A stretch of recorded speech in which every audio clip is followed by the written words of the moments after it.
Okay, good. Okay, good afternoon. Well, this is the time to hear from you a bit more.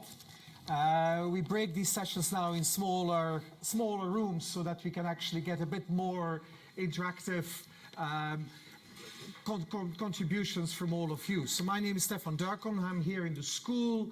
I'm an economist, but in the last 2 years or so, I've been the academic director for a commission called Pathways for Prosperity, which was trying to explore how can we make sure that technology, and especially digital technology, can actually be used to the benefit of all. And of course, we've already had an interesting session, and Ida was grilled already quite a lot.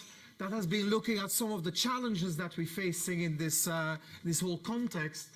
The work we've been doing as a commission, we also wanted to make sure we start thinking about not just how all things can go bad, but actually how can we actually get something good out of all these new technologies and the opportunities from it. So as a commission, we've been working in the last 2 years, and in fact we'll have a final report which will be launched by Melinda Gates and other people that were part of our commission in Nairobi in a couple of months, in fact in 1 month or less than a month in Nairobi, and where we were trying to say, well, what can countries do?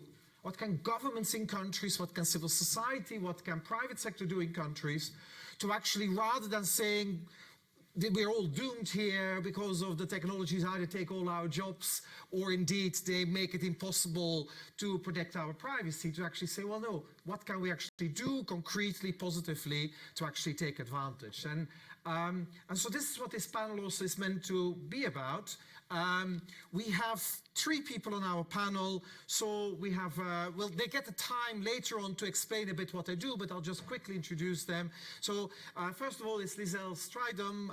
She's the director of Career Box, which is based in South Africa, in Durban, and not Joburg. I was yesterday correctly said it's Durban.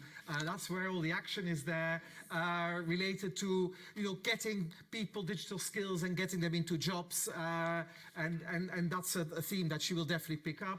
We have Bea Kira, who is one of the researchers here at the school. Well, she was a lawyer first in Brazil, working on the regulation of Uber, and now has been working with us on the commission, trying to get ideas about international and national governance issues and how to actually manage this well. And then finally, I think given your efforts just now, it's last but not least, Ida in India, that's right. India, sorry, I should have rehearsed this better. Ida has, of course, been introduced earlier in the panel, works for Facebook, and, well, had some interesting questions earlier, but we'll not immediately direct further questions to her. We will, in the panel, go this way and have a bit of a discussion. But, you've been listening for most of the day. And why don't we turn this a little bit upside down? So why don't you start? Okay, so why don't we have a bit of a town hall? And actually, I want to hear from you here, how do you think that we can start taking advantage of digital technologies? Where would you start? What would you do? And especially in resource-constrained countries, poorer countries. So where would you start? What would be the things you do? You can also immediately say, what would you like the panel later on to talk about, rather than me having my script here. So why don't I very happily throw away my script and actually listen to you in terms of saying, look, I can only do this if I get some contributions. Let's do quick fire. Pepper was very correct.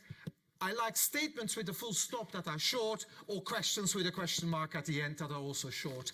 Conciseness is going to be the one that I will award a prize for at the end of this contribution. Yes, let's start here. We'll go slowly to the right. Yeah, I'm a technology entrepreneur from India, and I think, and I've been working a bit on AI. I think AI and health, or at least using technology to reach out and create changes in health for the masses is important. Excellent. So we want to have a bit of a discussion there on how to take advantage of these technologies for service delivery, for example, in health here. Yes, please. Hello, my name is Dasma and I'm from Kenya. And I'm curious to understand what the what the big techs are doing to, number one, incorporate innovation that is harnessed in Africa, and then number two, to make sure that any ideas or technological innovations that is ideologically from those countries, as there are certain policies that ascertain that those countries benefit from them. Like, for example, M-Pesa, Vodafone took it, and then Kenya's not really winning anything on it, really. Right, thank you. Let's get some more. Let's move the microphone through. Just grab it and have a short comment on. Yeah. Hi, I'm Tarak. I work in a private equity firm in London. My question to all the large tech companies is why they have not spent more on e-governance, which would help most of the governments to reduce corruption and use their money better. And that's what my question. Thanks. Thank you. You had a question now. Maybe go to the next to you as well. Yeah. Hi, I'm Nadira. I'm from the Central Bank of Malaysia. I'm curious to see whether there are specific considerations that developing countries should take in, when emulating or looking to what the developed countries, do when it comes to technology. Excellent. Let's continue there, and we'll go here and then afterwards. Yeah. Thanks. Hi, I'm Jenna. I'm an MPP student here. I'm wondering if anyone would like to comment on the value of or the importance of digital literacy and enhancing critical thinking at the same time as bringing technology and infrastructure to people in a range of countries, including developing countries. Right. And behind, there first, and then we'll go behind. Yeah. Hi, I'm Dhruv. My question is, how can we make internet a more safe space for children than what it is right now? Okay, excellent. Behind you. Hi, I'd like to know how you intend to address the last two words, the to all of that statement, addressing access for the most vulnerable and the people least capable of accessing the digital world, and avoiding the marginalization of those who currently have no access. Excellent. Yep, let's continue there. Hi, I'm Robbie, a recent graduate.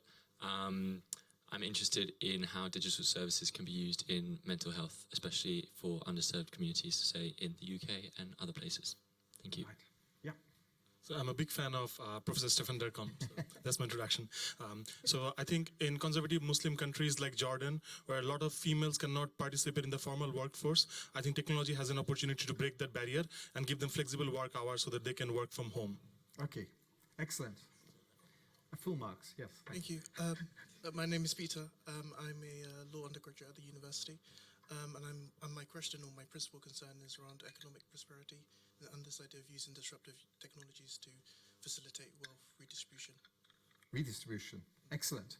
Okay, look, that's a good trend. Oh, there were some more on this side, so let's briefly go back. We're not going to go all the way back now, but just hear a few that have had a bit more time here. Yes, please.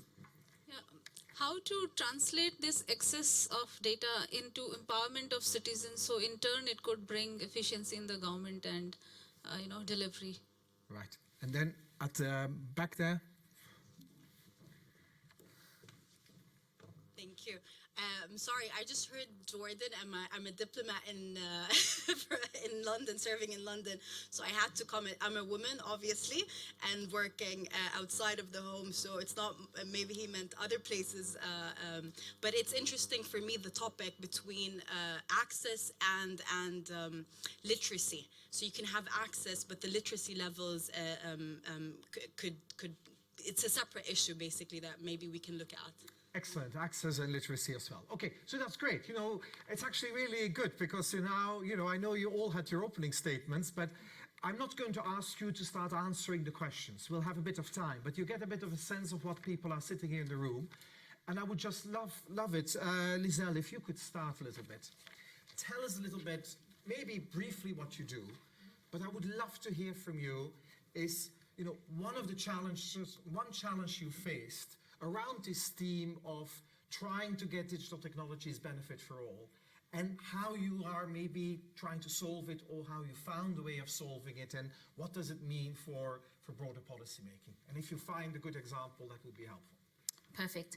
So thank you for the introduction. My name is Lizelle Stradum. I'm all the way from South Africa, and I face three key challenges, not government challenges, but global challenges. I'm young, I'm female, and I'm black. So it's a very interesting topic for me.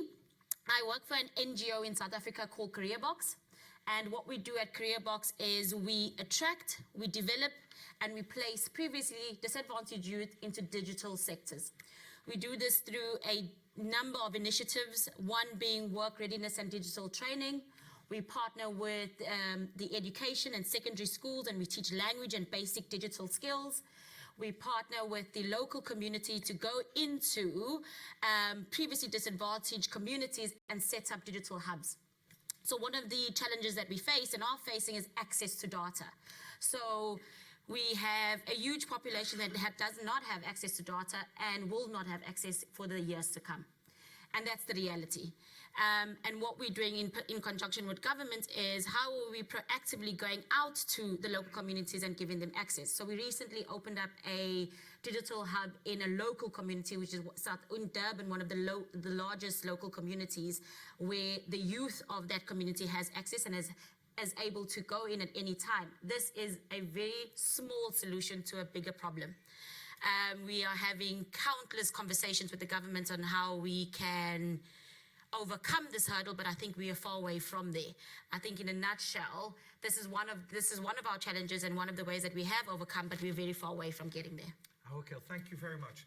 Maybe it's a good chance to actually move to Bea, and of course, Bea, we've been working together within the Commission and trying to think at some of these ways in which we can actually get this kind of broader access both to data, and basically the use of internet and the ability to use it, as well as just connectivity and the skills around it. And so I know you've been looking a lot both at what's needed at the kind of national governance and the international governance. And I would just love for you to hear a little bit about a few of the things that you found most striking in the work you've been up to in recent times. Yes, of course. I'm Bia, as Stefan mentioned. I work here at the Pathways for Prosperity Commission as a Senior Research and Policy Officer. But before coming to Oxford, I was a lawyer in Brazil working on law and technology and how to navigate the challenges of regulating big tech. We had an amazing panel before that. And what struck me from the panel is that the discussion is still very much focused on the EU, the US, China to some extent. So we mentioned we had in the panel before a few examples from Germany, from France, a bit from India, but low and poor resourced countries have never been a part of the conversation.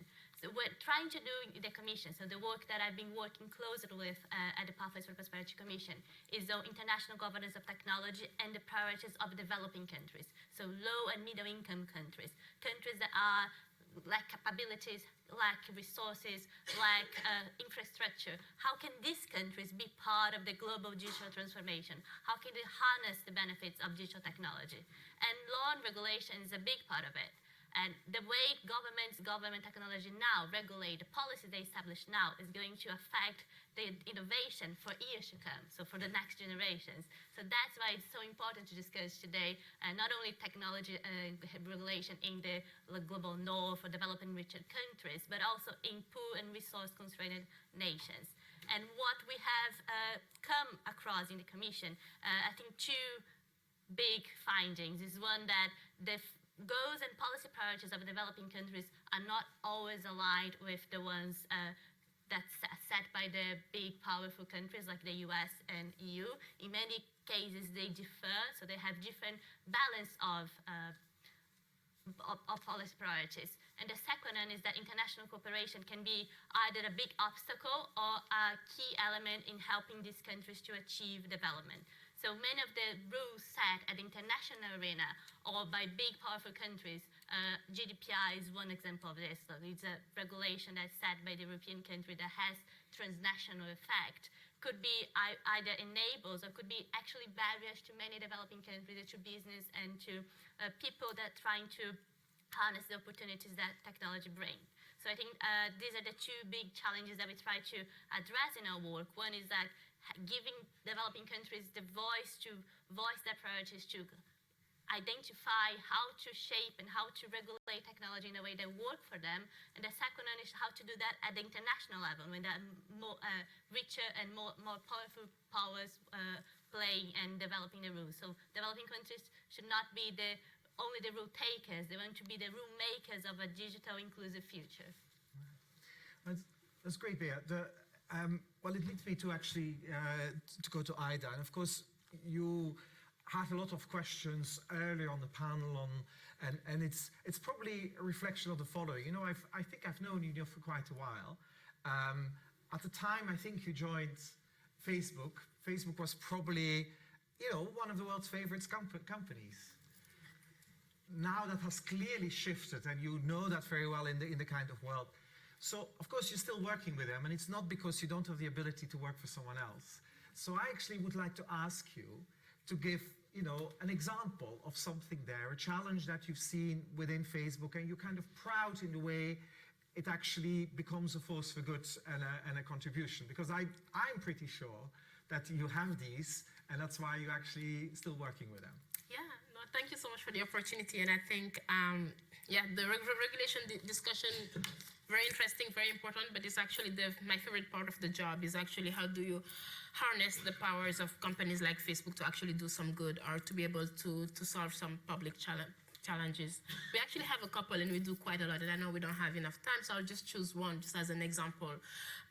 Data. Facebook runs on data. It's a data-driven platform. And a couple of years ago, a team at Facebook came together and said, well, we have so much data around about so many people. How can we use it in a way that can actually help some like real tangible problems, especially in the developing world? The first challenge there was privacy. So how do you use that data in a way that's privacy preserving, in a way that you have the consent on the people?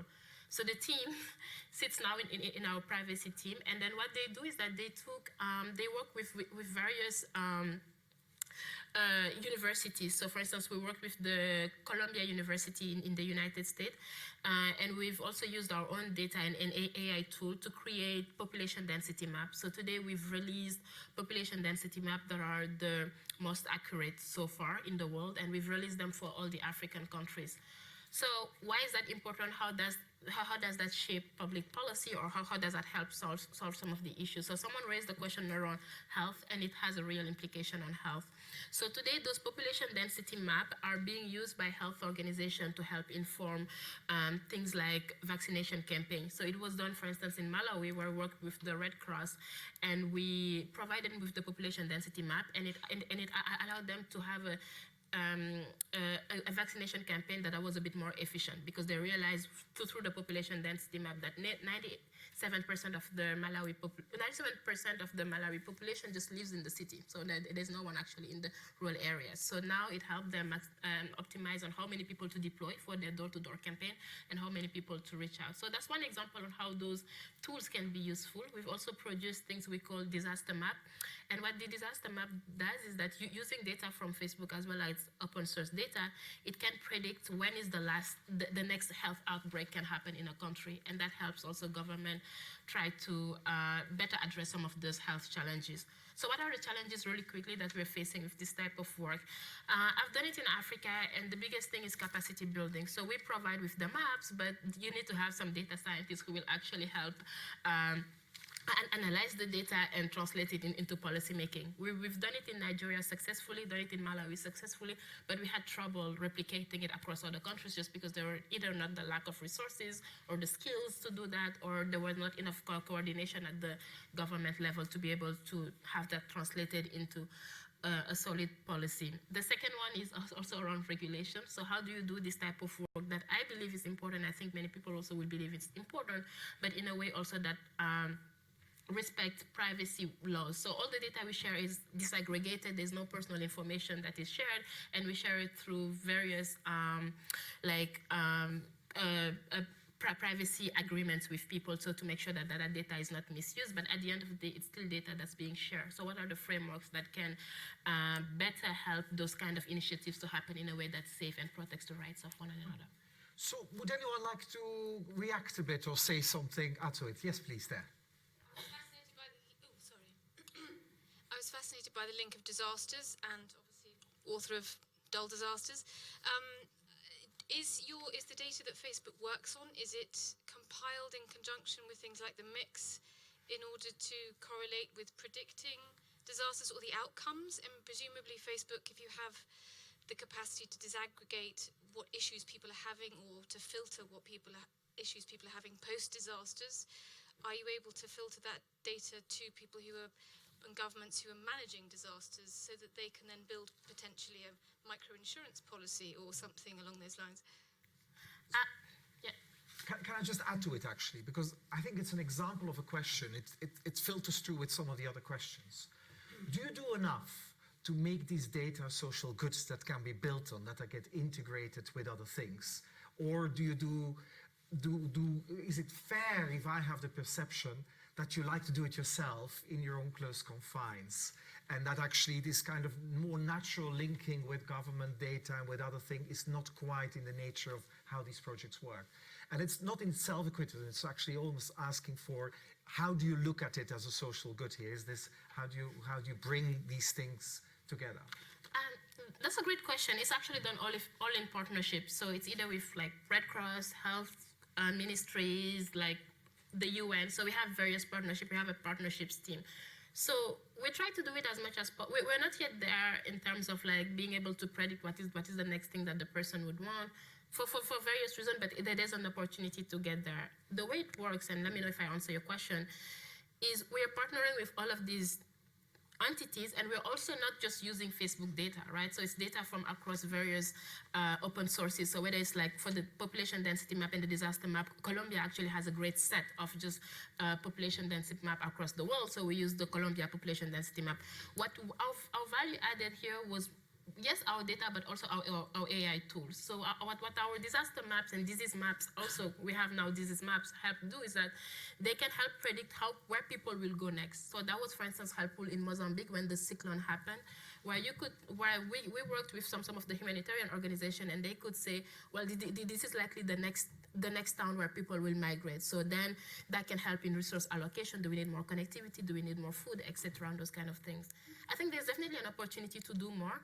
But like I said, and like Professor Durkan said, we're not perhaps the most loved company in the world right now in using euphemism, but also we realize that people need trust to be able to have that kind of work, right? And we believe that sometimes having the frameworks in place may help trust be in place and may help us go further with that kind of work.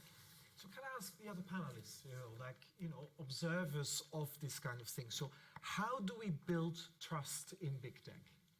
And how do we learn to do this? And maybe Bea, it's quite close to some of the things you do. No, yes, definitely. And I think that one of the things that Ida touched on is how to regulate, how to establish the framework where companies and citizens and governments are going to be feeling comfortable to work and to share the data and to participate in this kind of interesting projects where data can be used for good. And I think two things are essential. One is the infrastructure. So data to be able to travel across devices, across companies and across systems. We need devices, we need systems and standards that can talk to each other. So in the same way that when I travel from the UK to the EU, I need an adapter to plug my charger or to plug my computer. These kinds of adapters for data, standards and data sharing interoperability is key to be able to take my data from Facebook and use a different platform, or take my data, the data from the Colombia government on mapping disasters, and use it with Facebook AI tools. So having the tools and having the regulatory framework that allows interoperability, that allows these shared standards to allow data to move around devices, countries, and systems is one of the things that we need more. And I think the second thing that's closely related is to building trust is the framework in terms of data protection and privacy and regulation around these issues. And we have seen some emerging de facto global standards, especially pushed by the EU, so the General Data Protection Regulation, the GDPR, which is, in theory, a European regulation that applies to European countries, but it also has an extraterritoriality clause, which means that it can be applied to companies operating elsewhere in the world, provided that these companies treat and process data from European citizens, or if the data passes through the EU. So even though it's a rich, developed nation that developed a regulation that's fit for the purpose of the European Union, it has it has effects all over the world, and it has effects in Africa, it has effects in Latin America, where I'm from, and it has effects in countries and contexts that are very different from the European community.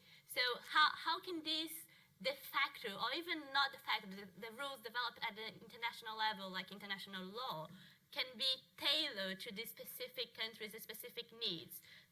If the GDPR is a really good fit for the EU, in many cases it could be preventing, I don't know the specifics of the case, the prediction of disasters in Africa, for example. So how can, and I don't think that, I'm not here saying that GDPR should not exist or that data protection should not be important in Africa or in all other countries. I'm just saying that in some contexts, there are trade-offs involving and there are policy priorities that need to be taken into consideration. Apart, data protection and privacy is one of them, but how to develop and how to shape the framework around data protection that speak to the context, speak to the capabilities, speak to the institutions in place in different countries. So one of the things that we have been looking at the Commission is how can we tailor the rules, how can we have like a tiered approach to data protection or to many other laws and regulations of the digital economy that are more appropriate to the context of developing countries. I think just to piggyback off that, in South Africa, trust with technology has been seen as a huge disadvantage. So people think and see it as we're going to lose our jobs and technology is going to take over. And there's a huge trust or lack of trust when it comes to technology. But I think our policies need to start talking to it. Our government needs to talk to the language of technology and inclusiveness. In the last quarter, we lost more than 500,000 jobs. And everybody said it's technology, not thinking it's the mining sector, but also not being prepared to move those skills into the digital world. So I think from a government perspective, there needs to be more inclusiveness on how technology is going to enhance and better develop our country. Locally in South Africa, the tech space can be used so much in the health sector, in the government sectors, and they're just not using it or not being open enough to make it more of an inclusive environment. There's more of resistance. So I think there's a lot of work in making our policies and decisions aligned to it. Right. We want a reaction there, yes? Yes, no, sorry. thank you. Wait for the microphone maybe for a second. I'm sorry to make you run. Hi, thank you. My name is Ernesto and I just finished a PhD, so I'm just waiting for the Bible here. So basically, this is a little bit out of the box, so please allow me some. I've just been thinking a lot about data. As you were saying, that's one of the primary things in Facebook.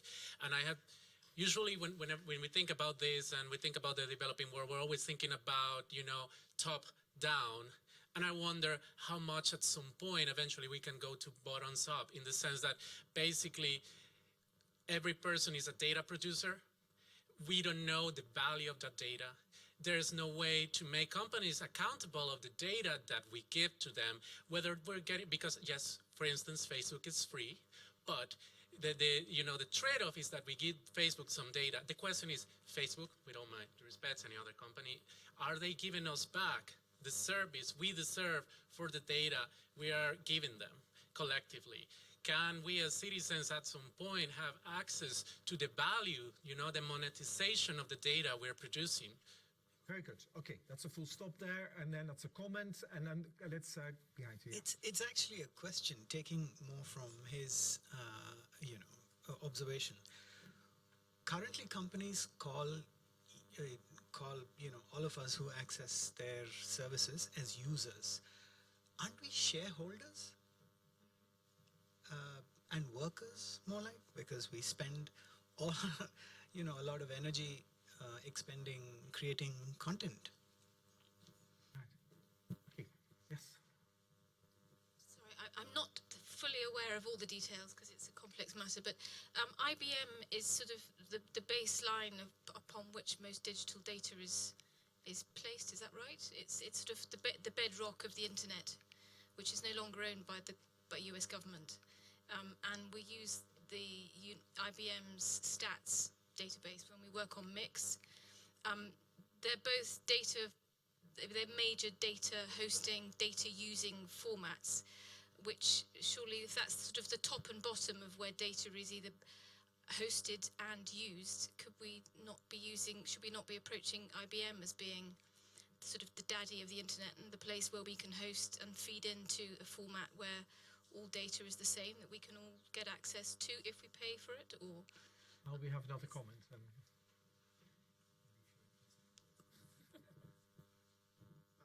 I guess I'll not comment on the IBM, but I'll probably harp on your point and the GDPR. I think all of we know about GDPR that Facebook or LinkedIn. I'll not use Facebook anymore because you are being cornered on many questions. But all the social media give us an option to download our data and to see our data. How many of you have actually known where to find it? None. Even if you download it, okay, even if you download Facebook data, you know what we would get? Only the name. Not even any usable format. But you download an app, LinkedIn, and the first thing it does is suck up your entire contact list. And you try to download what you interacted with those people with whom you created a relationship over here, you won't get it. Reason? Data privacy. Why in the first place you suck up my data from the phone where I created all these contacts? So that's where the trust factor is. So GDPR has been in there. None of these tech companies have actually taken a single effort to train people how to find it and how to delete it. Google today have every data for the last data where you moved in a globe, and it can track it. Yes, there is an option. I don't think none of us deleted that. Okay, great. I'm not. Oh, you want to add to that? Okay, add to that, and then I'm going to wrap up on this part of the conversation. I actually just have a question. So, in considering the divide between the developed and the developing nations, I think it's almost like an unspoken truth or assumption that GDPR is the gold standard, for example, not possibly taking into consideration the differences in infrastructure, in resources. So, given this divide, would it be wise and or fair to then expect the ones with the know-how, i.e. the big techs, to then be the ones put in charge or entrusted with bringing social goods or using data for social goods because they have that baseline and the expertise? Okay, that's an interesting point. So you're kind of saying, you know, we may go to a tiered approach, but the big tech, the ones who have the capability, they should actually play an important role in providing that security and that trust within the system, and it talks to other things. I'm actually going to want to pick up on another thing, because we could spend, and while it's incredibly important, we could spend the entire time about worrying about our data and where the data goes and where it comes back. I think it was an interesting thing is that, you know, you just mentioned, are people trained to actually do this? And it touches for me on digital skills, okay? Look, I'm old enough to, unfortunately, have punched holes into little cards and sent them through a mainframe. Many of you are not. In fact, this is a conference that wants to focus on younger generations, on future generations, on what they do. So, you know, people like me worry about digital skills. Should I?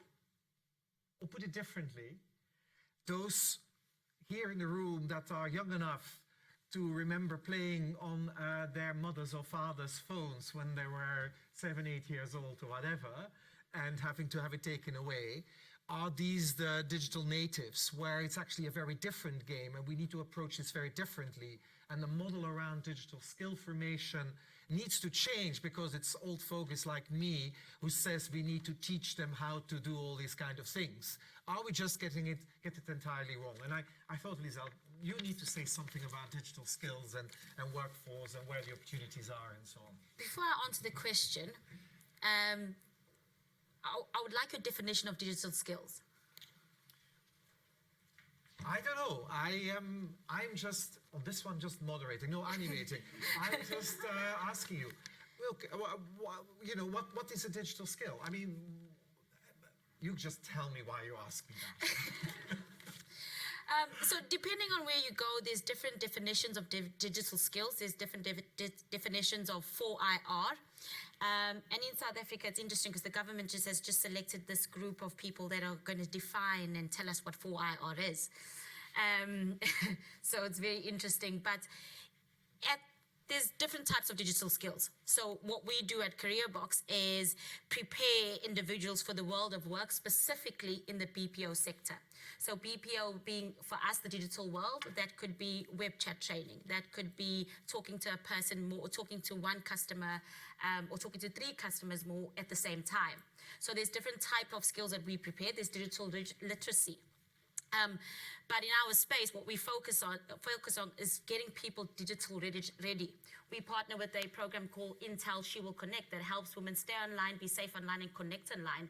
And those digital skills are as basic as being able to connect to the internet, finding out information, where to access information from, and how to apply it on a day-to-day basis.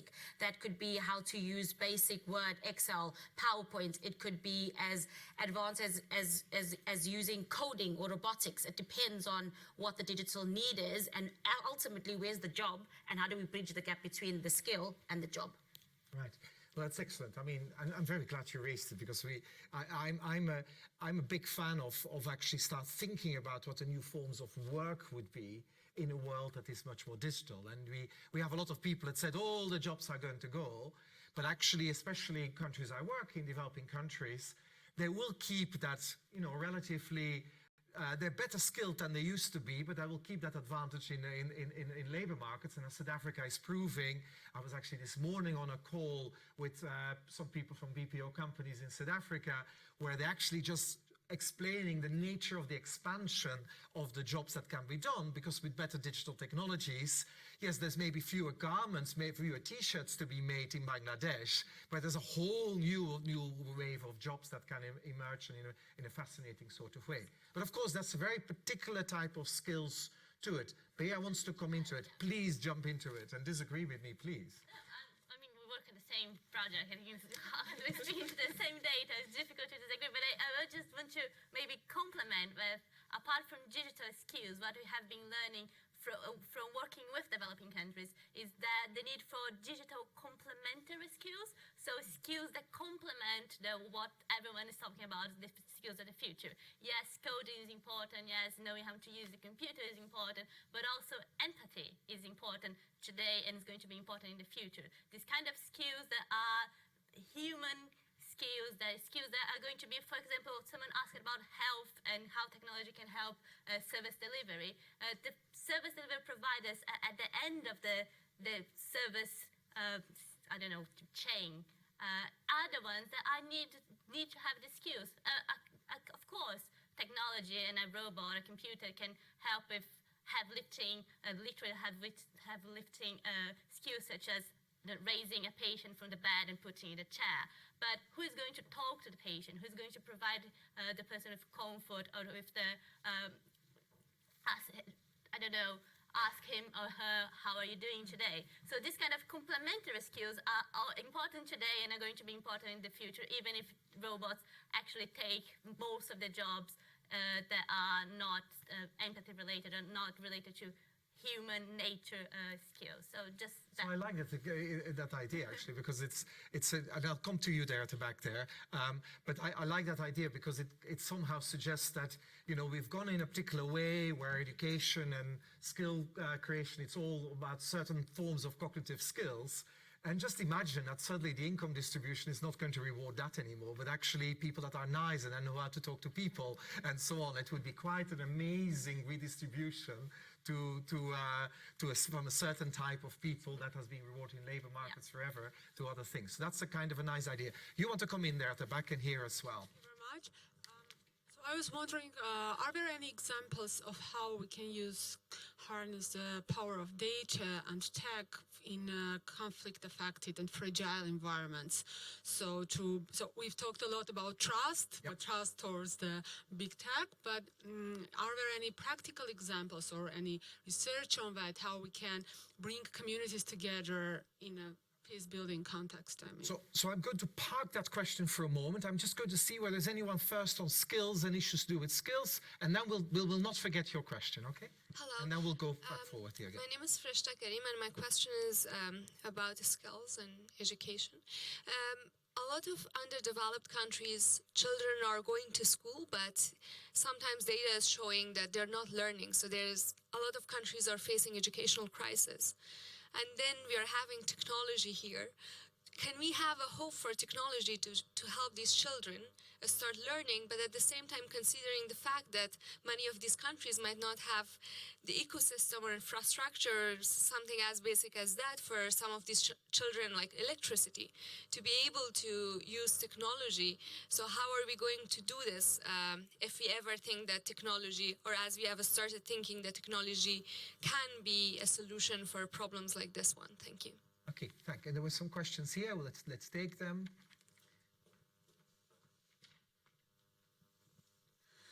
Just touching on the issue of digital literacy and skills, do you worry that in many developing countries, especially where there are huge divides on digital literacy in terms of gender differentials or between marginalized communities, this is a problem for a lot of tech programs that are trying to use technology, and how does one bridge that? And when you're using data as well as a social good, the biases that creep up due to these differentials in access and literacy, how do you actually control for this, both in the programs that you design as well as in the data that you use to inform policy, for example? So I know it's a question. It's almost a leading question. So what do you think? I mean, I think it's a huge concern, but I would love to hear from others about what they're doing. I mean, very good. I mean, if you're using Facebook's technology to, I mean, I really think there's a lot of power for good in the data. Same with programs, whether it's rolling out mobile phones for all health workers, but there needs to be better thinking about these differentials, and I'm wondering how your work on laws and implementation, for example, are doing that. And I'm behind you. Thank you. Stefan, this question is particularly to you because you know you're emphasizing on digital skills. Do you worry about standardization of human skill base? For example, you know, we're all taught to sort of you're expected to code. You know, you type out, you know, QWERTY, but our handwriting, you know, I don't know. Maybe the next generation may forget how to write with a pen and pencil. How about art? For example, which is not digital, ways of writing language that are subtle, not standardized. Do you worry about that? Okay, so since it's a question for me, and I'll just immediately answer it rather than just parking it, but I just want to know, because I think Bea was trying to articulate an aspect of that. Okay, there's two ways you can look at it, you know. Over the years that we've been working, we can bump into people like very senior people in Google X or whatever say, oh, nobody has to work anymore. We can just spend our time listening to music or do art. I don't think that's what's going to happen. That's not quite what's going to happen. I'm afraid we'll still have to work, and we'll have to find work and do the things. But I think what Bea was alluding to is that what the labor market is likely to start rewarding more is actually what is complementary to what the AI and the computers can do for you, which is the standardized things. The computer can do and the AI can do all the standardized things. It can do the filing, can do the very basic analysis. What actually will be rewarded in the labor market is actually what you're alluding to, is the creativity and so on. And so I can imagine an educational system where you're working with the teacher on learning to do your maths, but it goes much faster because you have a very interactive way. And to suggest on EdTech, we know that in due course, a computer is potentially becomes a great tool of learning because it can do it at the speed of the learner and can interact with it and can do all kinds of things. So you can actually learn faster some of these basic cognitive things. And then let's go and paint and act and draw and sing and actually learn to show empathy and learn to actually talk to a patient properly and give that part back and actually see that rewarded. I think that's a potential thing. So I think educational systems would make a mistake if they only, as a general skill set, everybody needs to code. There will be people that can make a good living from doing that, but it would make a mistake on doing it. Anyway, this is not me meant to talk, so I'm going to stop now. I'm going to take some more comments. I saw a hand there still somewhere. Is that right? No. Yeah, sorry. No, we're there, sorry. So I think you already answered it, but I just want to say, I was thinking that after the first agricultural revolution, people had a lot of time, and this is where they see the art and everything. I was hoping that we'll have more time, but my question is more on inequality. As in, like, do you think as the cost of labor sinks, we will see greater inequality among nations, between nations? I'm going to get Lizelle in a moment to answer that, but I'm going to take one more question, and I'm going to try to bring it a bit back together again. Yes, Lizelle. Catherine. Wait a little bit for the... Sure. Yeah, mine was similar and just a bit of pushback on the complementary skills, because I think quite a few things we know so far. So, for example, of the most recently emerging work that we're seeing, there's this kind of category of work which is wealth and services work, and this is actually overwhelmingly done by women and really badly paid. Whereas it seems like what we are seeing is there's an increasing return to people who have both maths or some digital skills, but also some social skills. But actually, for a lot of people who just have the social or complementary skills without the math skills, they're really badly paid and there's kind of quite bad prospects.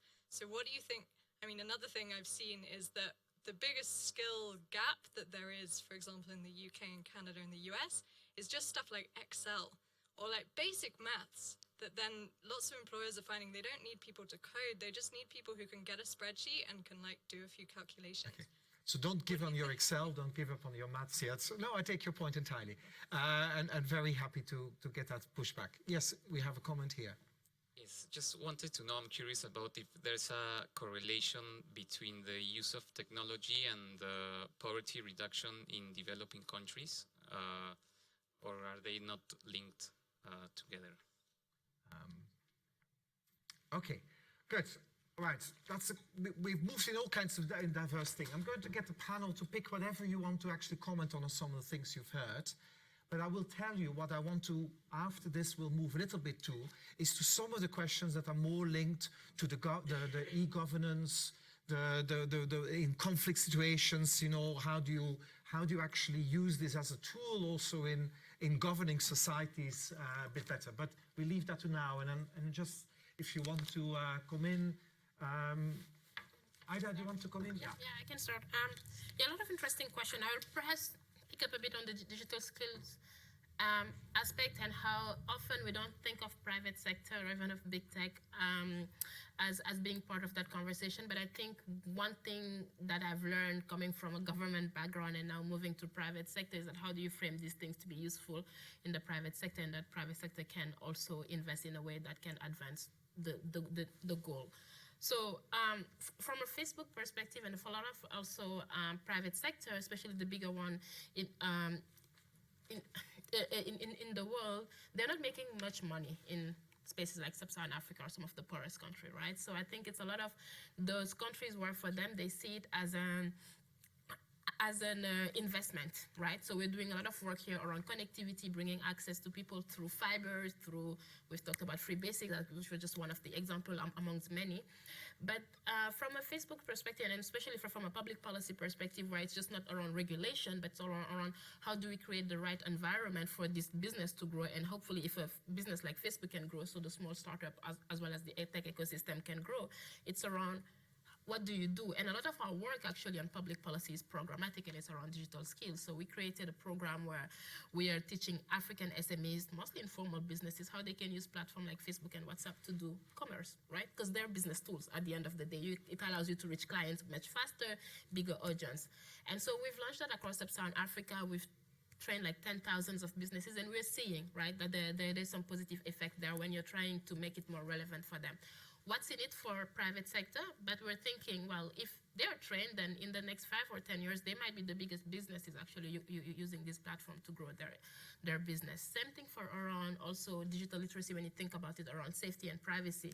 Trust is huge. We know it as a business. If there's no trust, we won't be able to moving forward. So like more work around safety, cybersecurity, and privacy. Yeah, you were saying a lot of people don't know that they can download their data. It's actually pretty easy. You just go to our settings, click download my information, and you get all of your information. So age, name, post, publication, messages, etc. But a lot of people don't know that. So I do agree there's a lot of work to be done there around digital skills. Then the next question I will just touch on quickly was around data, right? And this idea of discrimination and the differentials, how do we account for those tools? I mean, the way we've done it so far, it has been through like triangulation. So we use a lot of Facebook data. So not only data for profile, but also if you have switched on your localization metrics, so data from where you're connected, but also open source data to try to get as much as possible a wide source of data range, right? And to be able to make those predictions. Obviously, it's not a strict science, right? It's still speculation,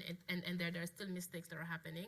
And it's an interesting conversation because I think it's where the conversation around AI is going on, because a lot of AI is powered by data. So how do we make sure that we have clear principles around transparency, around equity that is governing that use of data? So conversation that's still going on, and perhaps goes back to Bea's point of need of having some global frameworks around there. But what's challenging in developing countries, or and especially in sub-Saharan Africa, is that you don't know where to find that data. It exists, but it's everywhere. It's very fragmented, and being able to have it is super useful for these AI tools to be relevant. Yes, of course. There's two topics that I would like to touch on. One is on the relationship between digital technologies and inequality or growth, and the other one is on accessibility and access to the internet, basically, and how that translates into the opportunities. So the first is, I think access was on the first round of questions that Stefan asked. Someone asked, well, people don't have access to the internet. Many people don't have access to the internet. So 2019, for the first time in history, more than half of the global population is now connected to the internet. Half of the world population has been on the internet as of today, or like a few months ago. However, in low-income countries, so the least developing countries, only a quarter of the population has always, less than a quarter actually, has been connected. And the major obstacle to increasing internet access nowadays is not infrastructure, it's actually the cost of it. So 80% of the population is actually covered by a cell phone, mobile phone signal, but only 30% of them can actually pay what it costs to connect to the internet. And I think when we're thinking about how to reach the poorest, how to make technology inclusive for all, which was also part of the question, part of it is to lower the prices of it. So how to make everyone join it, the first thing to do is make it affordable. And there are many ways that government, civil society, and business can work together in order to bring this cost down and make sure people can actually access the backbone of the digital technologies, which is the internet itself. So some of the examples that we have been looking at is some cross-subsidy between different income groups. So if you are a higher pay income group and you pay for the internet connection, so that governments can establish models with the mobile network providers that make the cost lower for lower income customers. Another possible model is regulation, again, lawyer talking. If you regulate TV spectrum wisely, you can open what they call white space TV to provide internet access to this non-used TV spectrum. That's also a way of providing lower cost internet access. So just wanted to touch on the internet access point and just highlight that nowadays, as we see from our research, the biggest obstacle is no longer the infrastructure itself, but the cost of connectivity. And there are ways that governments, business, and civil society can work together to bring that down. And just quickly on the inequality and technology. I don't know the numbers to answer your question, whether there is a correlation or not between digital technology. I think there are studies on that, but we always see from our qualitative research, on talking to people, on looking at how technology is used, is that digital technologies can bring a lot of benefits, but these benefits are not always inclusive. So even within developing countries can benefit from that, but the most marginalized part of the population can still not have access to it. And for example, that reflects in terms of gender or level of education. While technology can be a powerful tool to bring benefits for all, the ones that are going to be left behind are usually women and less educated people. So what we work at the Commission is reflects what we think that technology should be designed for inclusion. So you design a technology product thinking about how the most marginalized people can actually benefit from it. In some cases, that could be around social norms that prevent women from connecting to the internet. So if you build a feature in your app or in your device that make it the privacy for women a bit better, that will somehow circumvent social norms that prevent women from using the technology. That's one example of it. But in terms of, I think that designing for inclusion should be cross-cutting theme across all technologies that have the goal of promoting inclusive growth. this is an interesting point. Of course, you use the word should a lot. Yes. And one of the patterns what we do see is that indeed inequalities in the analog space are just being reproduced in the digital space as well, and there is this risk even of making them worse. So there's and I appreciate the comments from the floor as well, that the should and avoiding that it happens is not necessarily happening on the ground. Giselle, do you want to add anything, or from some of the comments from earlier? So just a little to touch on what you said earlier. In the industry that we service is predominantly the BPO sector. The BPO sector is very male dominated, and we consider that part of the digital sector. And there's the benefits and how government has helped us is the funding and the incentives that they run are very female dominated, and the more you employ females, the more benefits you get, etc. What we do on the back of that is build case studies to prove to the private sector the benefits of employing females. And that's in terms of productivity, whether they're at home, whether they're at work. There's a huge benefit of employing females, but I think the government partnership and funding models help us build those case studies to prove the cases. I think we are a long way from, proving the inequality.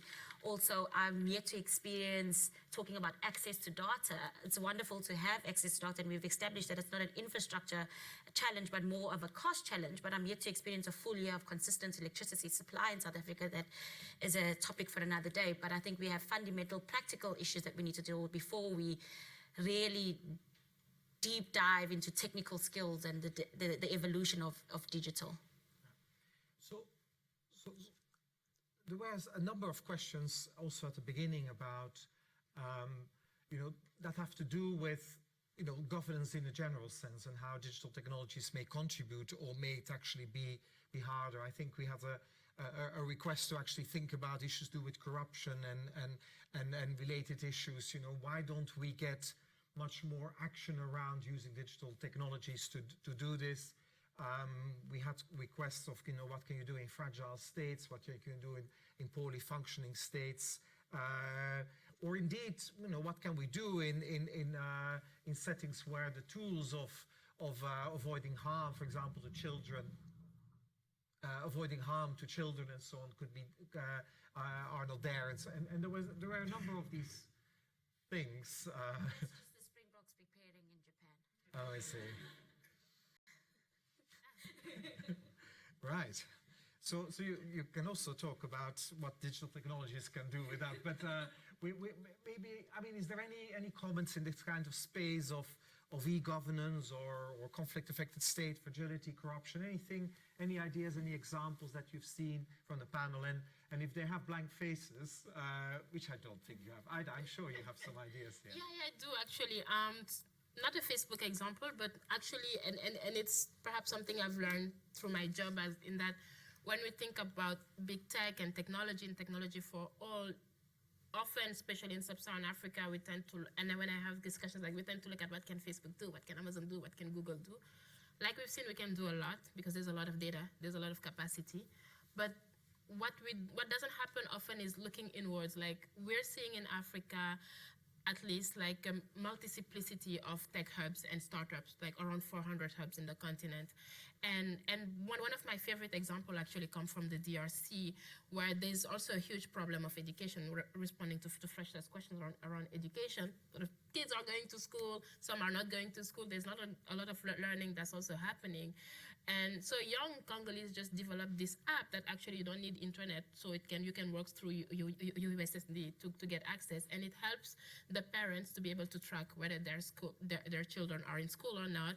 It can help also the parent using mobile money be able to pay for the school fees. So just those kind of solutions that are small, simple, actually help solve into local problems. So I think when we think of how can tech be better used to serve the public sector or public services, I would like to see, and I'm advocating for more investment in those tech ecosystems, because most likely innovation is likely to come from the locals because they live the realities and they know better what to do. So that was my broad question, response on that. I think the answer to your question is technology helping in terms of fragile states and transparency, corruption. The answer is yes. And we have seen some examples at the Commission of how technology has been used by developing countries in order to improve transparency and to fight corruption.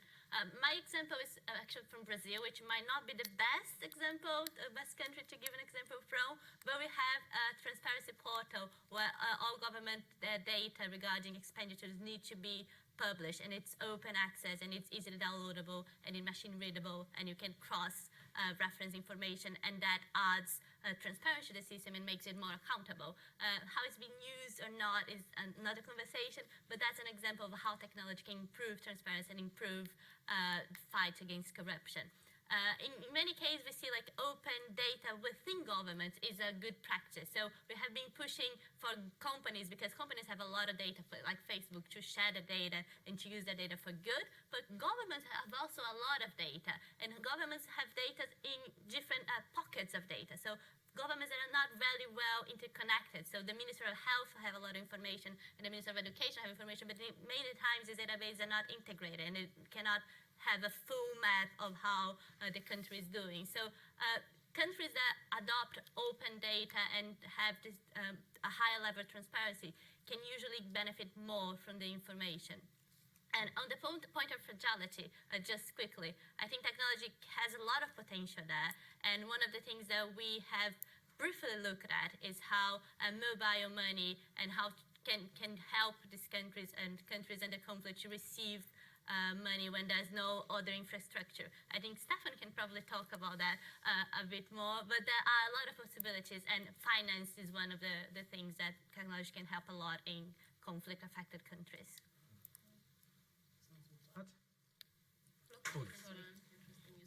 So why don't we give that question straight to you? Yeah, so one of the points is not just availability of technology, but also adaption to technology. So you can make it available to people. We saw that as an example, low tech, but toilets being available to folks in India. But they would be available, but would they use it? Different point.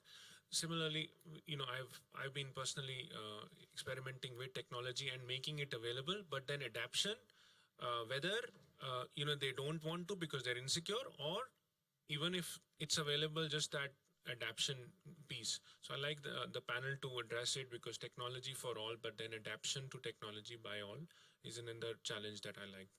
But it's an interesting point that you raise, and I'll come to you, to Giselle, as well. Is that in this space, as in often we do in a lot of governance space, actually, in a lot of things, we think as long as the supply is being created, the demand will be there, that people will indeed be using it. And so one of the big challenges that you have, and it makes me think of someone based on some of the points that people are raising as well, is that you're all alluding to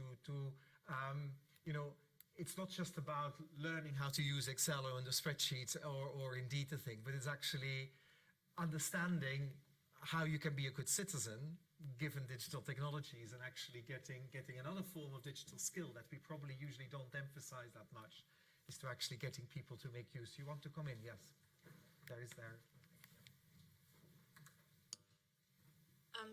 Stefan, like I'm of an older generation and do remember life before iPhones, and I do understand that in East Africa the demographic is decidedly young and growing fast, but there are an awful lot of us, and the global population is becoming progressively older, actually. And the to all section that I was alluding to is actually to do with people with disabilities and the older people who I don't particularly want to have to learn any more tech. I don't, it would be quite nice to have an option. I don't want to have to buy an iPhone if I live in East Africa, even though you can get better coverage there than I can in Hampshire. It would be quite nice to have a governmental choice to be part of the digital world or not. For those of us who have more empathy in EQ than IQ, is government going too far? Can we put a cap on it now and say that one is for tech versus empathy, old versus young? Because my parents are in their 70s and 80s. They don't need to learn any more digital skills, but they could be alive for another 20 years. They need to be able to call the doctor. They need to be able to make their life work without being plugged into our digital world. Do you have any thoughts on that? Yeah. Point well made. I think we're going to, I was going to first let Lizelle actually still comment because I hadn't given the chance. And then I'm going to go around and I want just one line as of, from you. We're not going to answer all the things, and then I'll get a panel also a couple of one-liners to respond to it. But please, Lizelle. We were talking about digital and corruption and how it will enhance and better stop corruption. I think in South Africa there's a few examples, but there's also resistance because it also has a positive and a negative negative impact. But I think one of the positives that we've seen is the impact that it has on previously disadvantaged and what we consider previously disadvantaged in South Africa, and how we've dissected those statistics and how we've improved their lives through digital, through the world of in the digital space. So I think there's nice examples where we have transferable skills and people have been able to move industries because of transferable skills and improve their livelihoods. And the government has been very involved in that. The other question was around your parents and the digital world and having a choice. I think the evolution has always been happening. Before mobile phones, we didn't have a choice. Mobile phones happened. Before TVs changed, before laptops changed, before the type of phones we have, the evolution was constantly happening. And we're just in a stage where we're more vocal and we have an opportunity. Before, maybe there was not many people as vocal. I don't think we're going to be in a position where we have that choice. But it's about how do we use technology to help your parents or help those people make better decisions or help them utilize it better. I don't think we're going to be in a position where we're going to have a choice, though. Okay, I see we have another 6, 7, 8 minutes or something. I'm going to go around here, and I want you to now be useful, propositional. Give us a one line, something that you said, and basically the question for me is, if there's one thing that should be done, that could be done, not should be done, that could be done, to actually making the next step for a digital future that's a little bit brighter than maybe the digital future that some of you imagine. But what is the one thing you think would be the most useful thing we could do to make the future, the digital future, a little bit brighter? So any ideas? And hopefully I'll get a few. But yes, let's start on that side.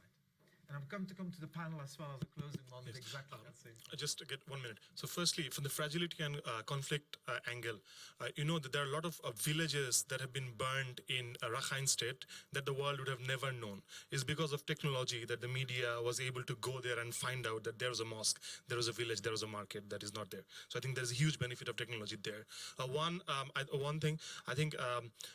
One thing that we should do, the government should do, is to make education dynamic, as in so that people at any stage of their line can unlearn and learn things, to creative destruction, so we can also be creative.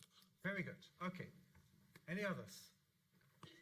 Yes, come some ideas here in the middle, and I will come back to you. Yeah. Thank you. I'd like to see more transparent algorithms, so especially when these become more prevalent and more visible in terms of all aspects of society, from retail and entertainment through to criminal justice, so as to make sure that actually ordinary people can see how those have been arrived at, because they will have quite big impact on people's lives. Excellent. A very concrete thing. More transparency on algorithms. We go there and then we'll come back on that side. Yes. So we need models for anonymous data sharing that data colonizers like Facebook and Google and all these people have, and make them available to entrepreneurs for data modeling and availability to of technology to everybody. Okay, data sharing models that are clear, where trust is built in and people can use it. Yes, this side, and I will come forward. Gentlemen. I think for a brighter future, it's important to punch back a little bit. Not necessarily only thinking about digital future, but about a future which is not dependent on digital economy as such. I think we have a choice, and we're at that cusp, not to be dependent entirely on technology companies for everything that we do. Okay. keep the analog world for a bit better and better. Yeah, on that, sorry, apologies. You had your hand as well here, but it's we can go first to gentleman first, and then we'll come to the front here. Yes. Yeah, if we're talking about generation and thinking about 25 years from now, the question is where are we going to get the rare earth metals to build the digital devices? Because at the moment, there is no ability to create those devices which we think we're going to use. And I remember the days when I had to try and get on board a 747 when the whole computer systems went down, and the only people who knew how to board it were those who understood how to actually physically use pencil and paper to board a complete 747. And I'm afraid that most government scenarios around the world are struggling with what happens in 25 years' time when the metals are not there, because none of the tech companies at the moment know how to produce the computers, the phones, the base stations that we're currently talking about being there. And I've been a technologist for most of my career, and I've worked in government, and it's still the one thing that we're not prepared to talk about, is the fact is this may all go away in 25 years unless we find another way of making those products. Okay, the material science is needed clearly. Hi, thanks. Well, I think maybe something that might make the future brighter is when the digital interface is not so reliant on an advertisement model in order to continue operating, finding alternative ways to, to sustain it and make it less marketing oriented. Alternative business models. Do we have some more here on this side? No more bright ideas in this room. Oh, wow. Let's hope it's just because it's almost 5 o'clock. So can I get to the panel? Where would you go? What would you do? So for me, I got, my personal view is more complementary services and how the evolution of technology happens, how we complement it more and how we embrace it. But I think for me, coming from South Africa, I think we're far from there. I think we've got practical, you're going to teach me how to use a computer, how to code, where I'm going to get the materials from. I haven't eaten. I've got practical day-to-day issues. I don't even know how to access data. I can't even buy data. So let's just go back a bit, fix the practicals, go back to basics, and then we can tweak and enhance as we go along. Very good. I think that picking up the name of the conference, which is Challenge of Governments, and a bit of the topic of this year, which is next generation. The challenge of governance are there. We have seen and debated a lot in this panel and the previous one. I think what cannot happen is government paralysis. So the challenges are daunting, especially for developing countries. There are many of them, but what governments cannot do is sit back and do nothing. So I think that the silver line is that developing countries especially can start ahead, can leapfrog a lot of the things that developed countries have been facing and take the tools and start working to make the future a bit brighter. So I think my recommendation, if that's the space for that, will be for governments, for you all, for the next generation to pick up the tools and start acting to make the digital technologies actually work for developing countries. Quickly on mine, I think it will be a combination of what we both said. I think I completely agree with you that we need to go back to basics, especially when we're saying technology for all and inclusion. But at the end of the day, I think developing countries cannot afford just to say, oh, we need to first know what digital literacy is. We just need to make sure that everybody is 100% connected before thinking about some of the bigger questions that are happening. AI, algorithm, how do you use that for public services as well as to develop competition? So for me, I would say a two-pronged approach. Yes, let's try to be as inclusive to the marginalized as possible, but also let's dream a bit, because that's how innovation will happen, and that's how we can maybe save those marginalized people, help them get empowered faster. Yeah. Okay. Well, on that optimistic note, that is the time signal, isn't it? Indeed. The time is up, it says in front of me. I have a screen that tells me.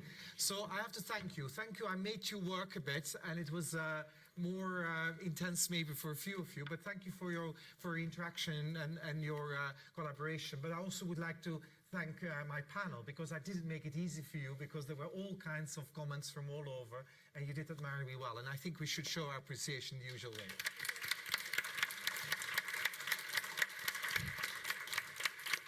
Thank you.